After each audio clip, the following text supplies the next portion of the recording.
Welcome back ख़वातीन हज़रात। 6 सितंबर के हवाले से मुशाहिद हुसैन सैयद सबसे बात चली। मुशाहिद साहब, वो जो तहरीक पैदा होती है अंदर, नारे, गाने, नगमे, कहानियां, किस्से, अफसाने, नसीम हिजाजी, अब तो बल्कि आपको पता है ताना बन गई ये नसीम हिजाजी है, तो छेड़ते हैं लोग।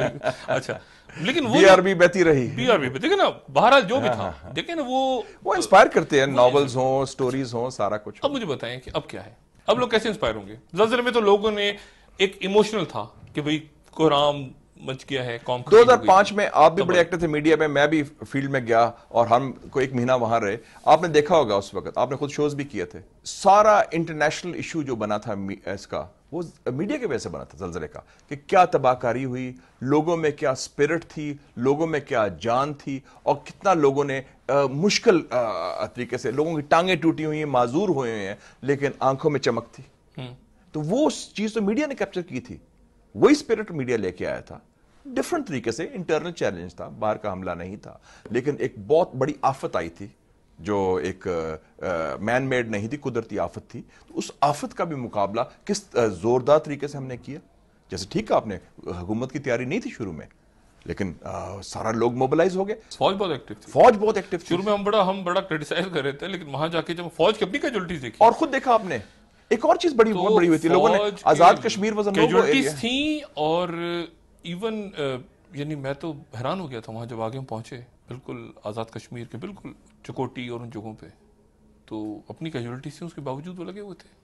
और आपने देखा आजाद कश्मीर नो गो एरिया था तकरीबन, उसको तो फौरन खोल दिया गया। और एक और चीज बहुत बड़ी हुई थी, ये जो से हम कहते हैं जिहादी तंजीम है, अभी जो हाफिज सईद का नाम ला रहा है कि जी हिंदुस्तान ये करे, उन्हीं की तंजीम जमात-उद-दावा, अमेरिकन फौज, MQM, जमात इस्लामी की अल खिदमत, हम लोग, आप लोग सब इकट्ठे काम कर रहे थे। ये क्या यूनिक स्पिरिट थे। इमरान खान भी आ गए थे, सारे आ गए थे, सब अब्दुल ईदी साहब आ गए थे, सारे, मतलब पूरी कौम मोबिलाइज थी, नजरियात को छोड़ के, कौमियत को छोड़ के। मुशाहिद साहब सबसे पीछे, मतलब इस नंबर में सरकार जरा पीछे, सरकार लेक्चर दे रही थी ज्यादा। देखा जी, सरकार डिजास्टर मैनेजमेंट ऐसी होनी चाहिए, मतलब जेनीवा में मुशर्रफ साहब, मतलब ये ना उस तरह उसको देखें ना, सरकार का एंजेलिना जोली आ गई, वो जनाब शौकत अजीज साहब, मतलब वो सरकार का अपना तरीका होता है काम करने का, उसको आप छोड़ें। मैं कौम की बात कर रहा हूं। कौम NOC पर डिपेंड नहीं करती, पाकिस्तान की सरकार की या बाहर की सरकार की। कौम होती है जब क्राइसिस आता है, उनको पता है कि हमने हमदर्दी दिखानी। अब IDPs आए, 20 लाख 25 लाख, 80% IDPs कैंप्स में नहीं थे, लोगों के घरों में थे। लोगों ने उनको पनाह दी, रिश्तेदारों ने, दोस्तों ने, दूसरों ने, और 80% अब वापस भी चले गए। इतना बड़ा अचीवमेंट है ये जो हमारी एक सही की है मुशाहिद साहब, जो लड़ने की, ये मुशर्रफ साहब ने कुछ कंफ्यूज नहीं कर दिया? मतलब इनलाइटेड मॉडरेशन जो है, अब एक मॉडरेट आदमी किस तरह लड़ सकता है, मुझे ये समझ नहीं आ रही। मतलब बाय डेफिनेशन जो मैं समझता हूँ, मॉडरेट तो वो जो लड़ता नहीं है।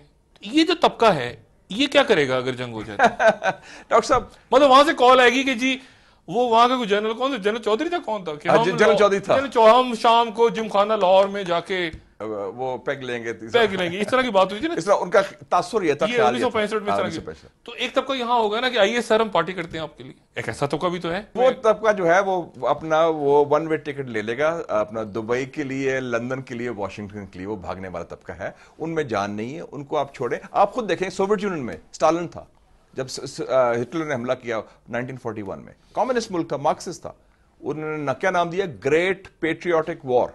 ये फादरलैंड की जंग है, धरती की जंग है। तो धरती की खातर उसका दिफा करना आप लोग राइज करते हैं। अब मुंबई के इशू देख लें, अभी हम लोग कहते हैं, ये आप बात कर रहे थे, हिंदुस्तान ने धमकी दी ना जरा, और जरा लहजा मुख्तलिफ हुआ, तो कितना स्ट्रांग हुआ। और किसने राइज किया सबसे पहले? फर्स्ट डिफेंस लाइन क्या थी? फौज नहीं थी, मीडिया था। आगरा समिट में क्या हुआ? फर्स्ट डिफेंस लाइन कौन था? मीडिया था। मीडिया की जंग हमने लड़ी, हमने जीती। मीडिया तो खैर कर देता है काम, मीडिया कर देगा इंशाल्लाह। ये सारी तो कभी कोई ऐसा वक्त आया, काम का हिस्सा है ना जी मीडिया। अच्छा मुझे अब ये बताएं मुशाहिद साहब कि ये नजरियाती सरहदें क्या हैं और जोग्राफियाई सरहदें क्या हैं? जोग्राफी सरहदें तो बहुत बात, मतलब हम अपनी जोग्राफियाई सरहदों की हिफाजत करेंगे या नजरियाती सरहदों की हिफाजत करते हैं आज? देखिए जी, सीधी बात है, हमारी जोग्राफी सरहदें हैं, आपका पाकिस्तान है, जिसकी बुनियाद पाकिस्तानी कौमियत है। नजरियाती सरहदों की टर्म ज़िया-उल-हक साहब के माने हुई थी, कॉइन, नहीं तो मिल्लत का पासबा है मोहम्मद अली जिन्ना। हाँ, तो मुस्लिम मिल्लत जो पाकिस्तान में रहती है, मिल्लत का पासबा है। नहीं, कोई कॉन्ट्रडिक्शन नहीं है। मिल्लत जो मुसलमानों की पाकिस्तान में रहती है, इस धरती में रहती है, इस ज्योग्राफिक बाउंड्री में रहती है, बिल्कुल सही है, कोई कॉन्ट्रडिक्शन तो यही हमारा ज्योग्राफी और नजरियाती सरहदें भी यही है। नजरियाती सरहदें तो उन्होंने बना दिया था ना, वो पहले 1970 में शेर अली खान ने भी नजरियाती बात की, फिर उन्होंने बना दिया। कायद आज़म के दौर से कॉन्फ्लिक्ट तो चल रहा है। नहीं, देखे ना, नजरियाती वो है जो पाकिस्तानी नेशनलिज्म है, जिसमें कायद आज़म, इकबाल और मादर मिल्लत आते हैं। उसके अलावा जो इसको हम कंफ्यूज करने की जरूरत कोई बिल्कुल नहीं, जो हम कुछ लोग हमारे हुक्मरान अपने वास्ते करते रहे। आपको ये इल्म है ना कि कायद आज़म को भी खलीफा का टाइटल देने की कोशिश हुई थी? कायद आज़म, ये आपको इल्म है ना? वो तो देखें, कुछ लोगों ने कहा था कि आप खलीफा तो मतलब इस किस्म का रोल प्ले करें। ये तो अयूब खान साहब को भी सजेशन लिख के दी गई थी कि आप अमीरुल मोमिनीन बन जाएं। ये तो अरब्स ने, हाँ, ये तो खुशामद में हम हर हुक्मरान को इस रुतबा देने की कोशिश करते हैं। Quaid Azam was a certified democrat, election के जरिए आए, इलेक्शन के जरिए पाकिस्तान बनाया और जमहूरी तरीके से आगे लेके गए। तो हमारी जो लड़ाई है, अगर हमारी लड़ाई किसी से होती है तो वो हमारी, यानी इंडिया की तो हो रही है जय हिंद की बेस पे। यहां आपके तो मोटिवेशन फोर्स क्या है? हमारी कौम का ईमान है अल्लाह अकबर पर, उनसे इंस्पायर होते हैं आप। उनके यहां रिलीजियस नारा लग रहा है फौज में? उनकी हाँ भी लगता है। अच्छा, देखे ना, जब 37 में बात हुई थी, सारे उनके जो मिसाइल्स जसवंत सिंह वाले भी नहीं, वो तो हमें पता है, वो तो उनके यहाँ सारे जो उनके मिसाइल्स वगैरह हैं वो सारे हिंदू सिंबलिज्म के हैं। ठीक है, देखे ना, नाहग, अग्नि वगैरह, सारे गॉडेस ऑफ फायर वगैरह, सारे उन्होंने जो मिसाइल्स बनाए हैं न्यूक्लियर के, हम जैसे कहते हैं गजनी और दूसरे, देखिए ना उनके जो सिंबल्स हैं वो हिंदू पावर के सिंबलिज्म है, हिंदुइज्म के सिंबलिज्म है। उसमें फिर सेकुलरिज्म साइड पे हो जाते हैं। हाँ, उसमें फिर दोबारा कभी अग्नि का नाम दे देते हैं, नाग का नाम देते हैं, सारा दे देते हैं। तो ऐसी कोई बात नहीं है, उधर भी अपना इंस्पिरेशन वो है, वो एक कवर होता है सेकुलरिज्म का, जो अब एक्सपोज हो गया जब जसवंत सिंह साहब ने कायदिज्म की तारीफ की। ये हर ट्रूप्स में है दुनिया की जी, तमाम दुनिया की फौजों में ये कहीं ना कहीं होता है, मेरा ख्याल है।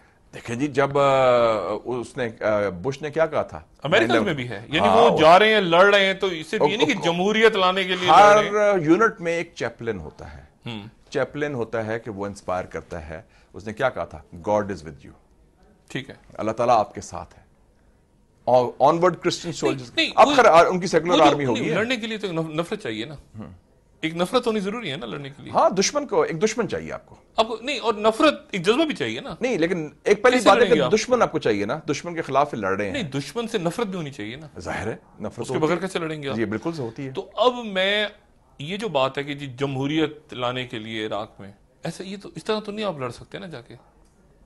यानी आपको नफरत होनी चाहिए ना, सद्दाम हुसैन एक डिक्टेटर है, तो उससे सद्दाम के खिलाफ था ना है, तालिबान जालिम। उन्होंने यही कहा ना कि सद्दाम हुसैन अमेरिका के लिए खतरा है, क्योंकि सद्दाम हुसैन के पास वेपन्स ऑफ मास डिस्ट्रक्शन हैं, जो एक झूठ की बुनियाद पर जंग थी उनकी। ठीक है, और वो जंग उन्होंने कोशिश की लड़ने तो की। आपके अंदर जब नफरत का जज्बा पैदा होता है, आपको भी नफरत तो पैदा करनी है ना लड़ाई के लिए। नहीं, अगर आप पर हमला हो, हम जंगजू नहीं है, हमें लड़ने की जरूरत नहीं है। हम तो बात कर रहे हैं अगर आप पर जारियत हो, मुसल्लत हो, ठीक है, अगर जंग नहीं हो रही तो नफरत क्यों करें इंसानियत की? वो तो हम उसी सिचुएशन में करेंगे जब आप पर जंग मुसल्लत हो, जो 6 सितंबर को मुसल्लत हुई थी। मुशाहिद साहब, एक छोटा सा वक्फा, खवातीन और हज़रात, 6 सितंबर के हवाले से मुशाहिद हुसैन साहब से गुफ्तगू चल रही है, वक्फे के बाद दोबारा हाजिर होते हैं।